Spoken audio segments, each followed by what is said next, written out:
We're continuing our discussion here on our Nevada Week Extras, and something we touched upon just a little bit, Celeste, but we want to talk about in more detail is education around something like this too, starting all the way at kindergarten through 12th grade, let's say, and then adult education.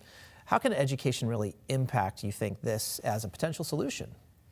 Well, I think that the BLM is in a sort of uncomfortable situation of being an agency tasked with doing something that's incredibly public, but they don't have an educational mandate within the BLM as an organization. So I think a lot of their response to things just becomes reactionary.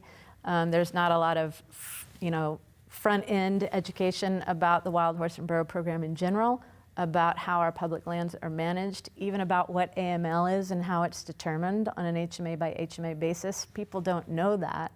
And then if they're asking the BLM for that information and receiving the information back, I think people are feeling distrustful of that information. Think of the National Park System and the educational opportunities that they do on their parks and all of the materials that are provided for people and the interpretive walks and campfire type situations. The BLM has none of that. I mean, it's never been asked to have any of that, but I think that it has been to their downfall in terms of something that is so contentious and big as wild horses and burros on public lands. Gus, let's talk about the educational component. First off, how big of a budget does BLM have for something like this, first off? I don't know if there is a budget for education, honestly.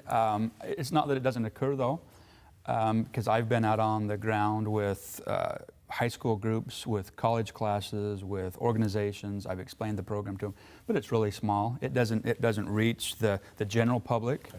You know, we put a lot of resources into our websites and information and trying to explain things, but unfortunately, it's just put out there. It's like, go to our website, and if you have people that do not trust the government or don't trust an agency to begin with, that's not going to go anywhere. So it is definitely a challenge that we have as an agencies that we don't have a mandate for. Well, and I think it's not just BLM, but it's Department of Wildlife too, as well. I mean, we never did a good enough job, I thought, at educating the public to the issues at hand, so that when things arose up, the public was behind you and they would, help in that manner. But I think government overall doesn't do a very good job of educating.